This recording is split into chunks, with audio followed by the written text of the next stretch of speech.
Você sabia que o Evangelho de Lucas é o livro mais longo do Novo Testamento? E mais, Lucas é o único escritor não judeu da Bíblia.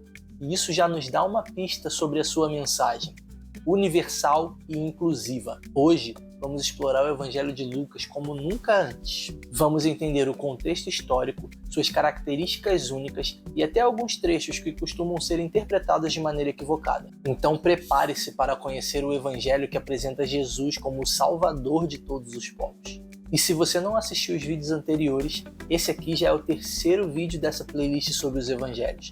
Nós já conversamos um pouco sobre as diferenças entre os 4 evangelhos e também já abordamos um pouquinho sobre o evangelho de Marcos. Então se você ainda não assistiu, dá uma olhada aí no canal que está bem interessante. O evangelho de Lucas foi escrito mais ou menos entre os anos 60 e 70 depois de Cristo, provavelmente após a escrita do evangelho de Marcos. O autor, Lucas, era médico, companheiro próximo do apóstolo Paulo e, curiosamente, o único escritor não judeu da Bíblia. Lucas tinha um público muito específico em mente, os gentios, ou seja, não judeus. No início do Evangelho, Lucas dedica sua obra para Teófilo, que é provavelmente um oficial romano ou um gentio convertido ao cristianismo. Lucas queria garantir que os gentios entendessem que Jesus veio para salvar a todos, independente de sua etnia ou status. Além disso, Lucas escreveu em um momento de grande expansão do cristianismo pelo Império Romano, mas também um momento de muitas tensões políticas e sociais. A dominação romana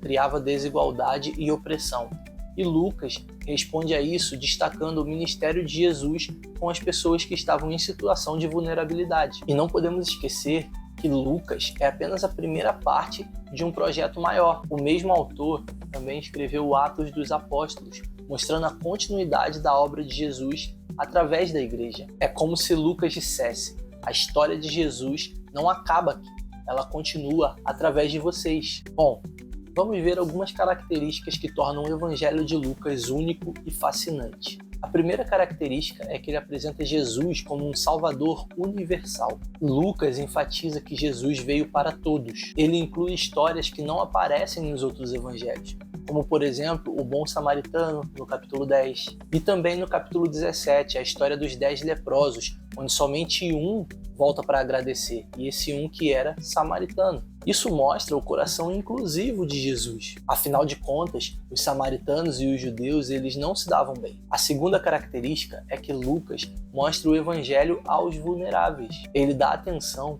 a grupos frequentemente ignorados naquela época: mulheres, pobres, crianças e estrangeiros. Lucas menciona mulheres como parte ativa do ministério de Jesus, como por exemplo Marta e Maria no capítulo 10, e também a história da viúva que ofertou tudo o que tinha lá no capítulo 21. A terceira característica é que Lucas mostra muito sobre a humanidade de Jesus. Ele mostra Jesus com uma profundidade emocional única. Nesse evangelho podemos ver momentos como o choro de Jesus por Jerusalém, no capítulo 19, e também no capítulo 23, suas palavras na cruz: Pai, perdoa, porque eles não sabem o que fazem. A quarta característica é que Lucas ele é muito detalhista e histórico.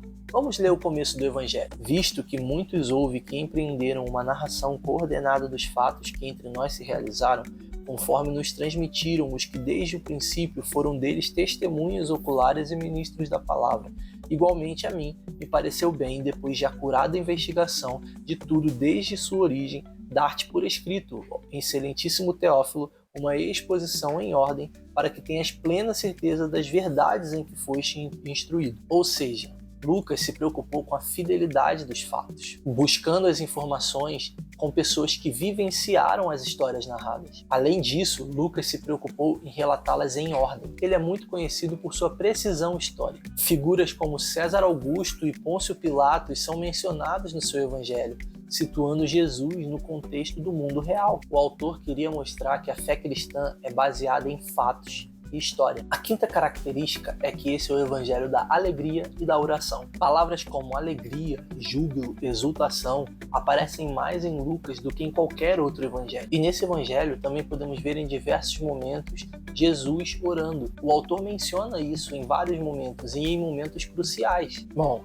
vamos explorar agora 3 textos que muitas vezes são interpretados de maneira equivocada. Vamos tentar detalhar melhor cada um, conectando eles ao seu contexto histórico e cultural. O primeiro texto está em Lucas capítulo 14, versículo 26, que vai dizer: se alguém vier a mim e não odiar seu pai e sua mãe, não pode ser meu discípulo. Esse versículo ele pode parecer um pouco contraditório, principalmente se comparado com as mensagens de amor que a Bíblia traz, inclusive aos mandamentos, como por exemplo de honrar pai e mãe. Se lermos esse versículo sem pensar no seu contexto, vai nos parecer que Jesus está incentivando o ódio contra a família. Mas para entender melhor isso, precisamos compreender sobre a linguagem aramaica e hebraica que era falado naquela época. No idioma semítico, a palavra odiar não tinha a mesma conotação emocional que nós usamos hoje, mas era uma palavra usada para mostrar um contraste entre preferências. Ou seja, Jesus aqui está usando uma hipérbole, uma figura de linguagem exagerada para destacar a prioridade em segui-lo. Basicamente, Jesus está dizendo: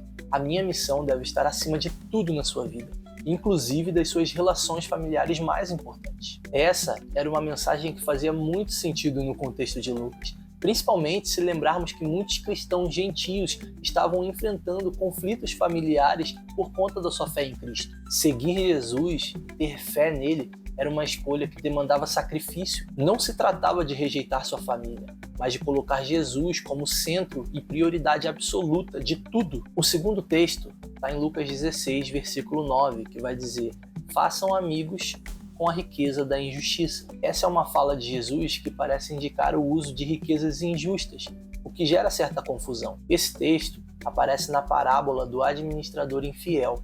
Por si só já é um pouco difícil de entender. Primeiro, precisamos lembrar que Jesus frequentemente utilizava parábolas para provocar reflexão. A riqueza da injustiça não significa dinheiro obtido de forma ilícita, mas sim fala de um dinheiro que, na visão bíblica, é falho, temporário e muitas vezes corrupto no mundo caído. Jesus está dizendo: usem os recursos materiais, ou seja, que têm pouca importância eterna, para investir no reino de Deus. Em outras palavras, ele está dizendo: sejam generosos, ajudem os necessitados e façam amizades verdadeiras com base no amor e na compaixão. No contexto romano, onde o dinheiro frequentemente significava poder e exploração, essa era uma mensagem radical e desafiava as pessoas a usar suas posses criando impactos espirituais, não em busca de seu status ou riqueza pessoal. O terceiro texto está em Lucas 23, 43, quando Jesus fala para o homem que estava sendo crucificado com ele: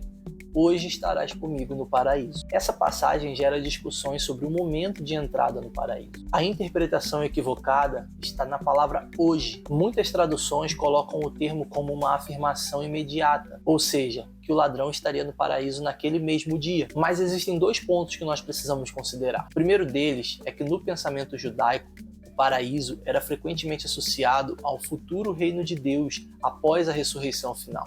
Não era um local imediato após a morte. O segundo ponto é que a pontuação da frase, coisa que não existia nos manuscritos originais, pode alterar o sentido. Se lermos, por exemplo, eu te digo hoje, estarás comigo no paraíso, a ênfase muda para uma promessa futura e não naquele exato momento. O que realmente importa nesse texto é a mensagem de esperança. Mesmo no último momento de sua vida, aquele homem recebeu a salvação. Jesus estava mostrando que o arrependimento genuíno e a fé em sua obra são suficientes para a redenção. Esses textos mostram como é importante conhecer o contexto cultural e histórico para interpretar corretamente as palavras de Jesus. Cada passagem aponta para o coração da mensagem do Evangelho de Lucas, o convite universal de Jesus, que alcança todos os povos, classes e condições. O Evangelho de Lucas é um convite à inclusão, à compaixão e à transformação. Ele nos lembra que Jesus é o Salvador de todos, especialmente daqueles que o mundo costuma ignorar. Mas então, que tal pegar sua Bíblia e ler Lucas com um novo olhar? Talvez você encontre Jesus de um jeito ainda mais próximo e humano. Gostou desse vídeo? Então curte aí, compartilha e me diz aqui nos comentários qual história de Lucas que você mais gostou. Obrigado por assistir e até o próximo vídeo.